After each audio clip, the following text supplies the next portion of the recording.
Halo teman-teman, Assalamualaikum.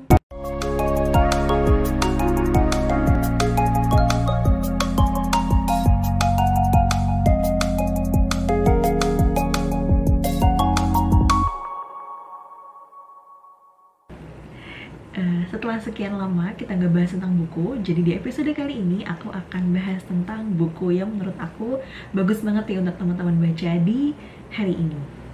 Nah, teman-teman, kalau misalnya kita ngomongin ekspektasi, apa sih yang teman-teman bayangin? Kalau misalnya kita bahas tentang ekspektasi, biasanya itu nggak jauh-jauh dari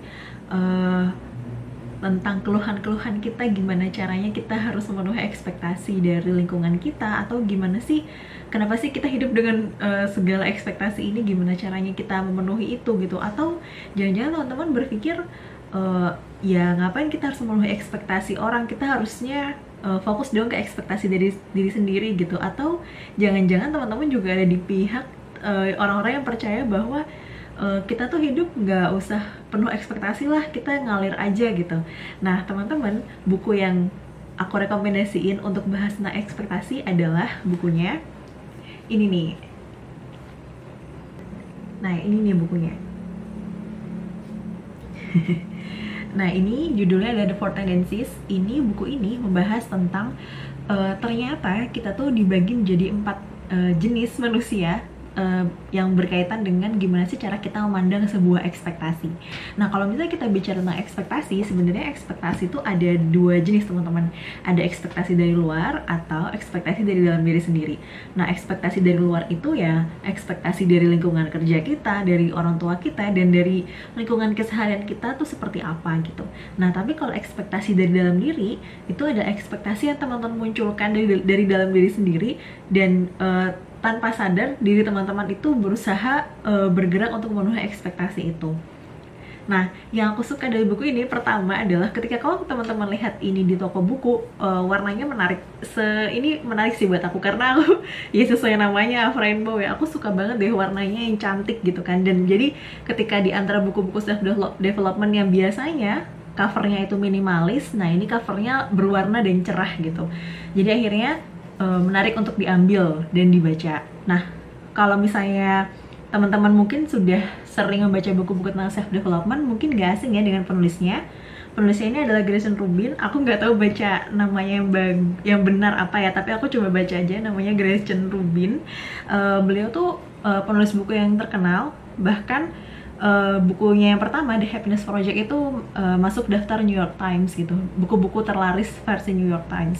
Nah, di buku ini penulisnya membahas tentang ternyata manusia itu dibagi menjadi 4 kategori yang berhubungan dengan ekspektasi. Jadi ada questioner, ada upholder, obliger, dan rebel. Nah, coba kita bahas satu-satu ya. Jadi kalau upholder itu adalah tipe orang-orang yang bisa memenuhi ekspektasi dari dalam dirinya, dan juga mereka bisa memenuhi ekspektasi dari luar. Terus yang tipe kedua itu adalah obliger. Obliger ini adalah tipe yang paling umum, yang paling banyak di antara kita tuh mungkin udah nggak asing gitu dengan tipe ini, yaitu adalah orang-orang yang mereka tuh lebih mementingkan ekspektasi dari luar dibandingkan ekspektasi dari dalam dirinya. Jadi kalau teman-teman mungkin suka lihat di Twitter, nggak asing ya kalau misalnya lihat keluhan orang-orang, aduh ini kerjaan tuh numpuk gitu, rasanya tuh kayak hidup untuk memenuhi ekspektasi dari orang terus kita nggak punya jatah, atau kita nggak bisa memenuhi ekspektasi dari dalam diri kita. Nah itu berarti termasuk tipe-tipe orang obliger, dan memang itu adalah mayoritas di antara kita. Nah yang berikutnya adalah questioner. Mereka adalah orang-orang yang bisa memenuhi ekspektasi dari dalam dirinya, tapi mereka kesulitan untuk memenuhi ekspektasi dari luar. Nah tipe keempat adalah rebel, di mana rebel itu adalah orang-orang yang mereka kesulitan untuk memenuhi ekspektasi dari dalam dirinya dan juga ekspektasi dari luar gitu. Nah kalau dilihat sekilas kayaknya lah kalau gitu enak dong upholder gitu ya, yang tipe ekspektasinya bisa memenuhi dua-duanya dari luar dan dari dalam. Tapi ternyata di buku ini dijelasin bahwa ternyata nggak ada tuh namanya tipe ekspektasi atau tipe tendensi yang lebih bagus dibanding yang lainnya. Atau kalau misalnya ditanya tipe tendensi mana sih Fra yang paling bisa hidup sukses atau yang paling merasa bahagia, ya nggak ada, karena semuanya punya kelebihan dan potensinya masing-masing gitu dari setiap tendensi itu.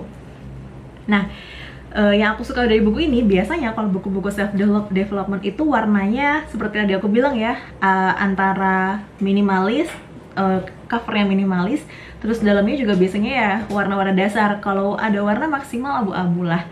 Nah di buku ini yang aku suka adalah dia kelihatan nih teman-teman, kelihatan gak sih? Jadi mudah-mudahan kelihatan ya. Oke, kelihatan gak tuh? Jadi kalau misalnya teman-teman lihat di sini kan kelihatan ya ada garis-garis yang warna kuning atau kayak gini nih. Kelihatan ya itu ada yang bagian-bagian warna kuning. Nah, jadi menariknya di buku ini tuh warnanya adalah putih dan kuning. Jadi kita bisa dengan mudah ketika membaca itu kita lihat di halaman itu sebenarnya highlightnya apa sih yang perlu kita tahu gitu, atau kayak kesimpulan dari setiap babnya tuh apa sih gitu. Nah menarik nih kayak gini nih, jadi kan kita bisa tahu ya, oh ternyata bagian ini yang penting. Terus di bagian belakang babnya tuh juga suka ada ringkasannya kayak gitu nih, contohnya ya, ada ringkasannya. Nah meskipun buku ini cukup tebal, berapa halamannya coba aku lihat, ini ada 343 halaman, cukup tebal, tapi sebenarnya membacanya tidak terlalu berat. Karena ini kenapa tebal, karena mereka di buku ini benar-benar membahas tiap tipe tendensinya itu. Jadi mulai dari upholder dibahas. Iya, oke teman-teman, maaf tadi ternyata di tengah-tengah itu baterai kameranya habis, jadi aku ganti dulu. Nah mudah-mudahan ini frame-nya nggak geser ya. Tadi kita lanjut. Jadi yang aku suka dari buku ini adalah di setiap, selain ada highlight warna kuningnya di setiap halamannya, bahkan hampir di setiap halaman, terus di setiap bab itu suka ada ringkasannya. Jadi kita kalau misalnya teman-teman bukan termasuk tipe orang yang suka baca banyak tulisan, teman-teman bisa tinggal lihat ringkasannya di bab itu apa, dan kalau menurut teman-teman menarik, teman-teman bisa baca bab itu dengan penuh gitu.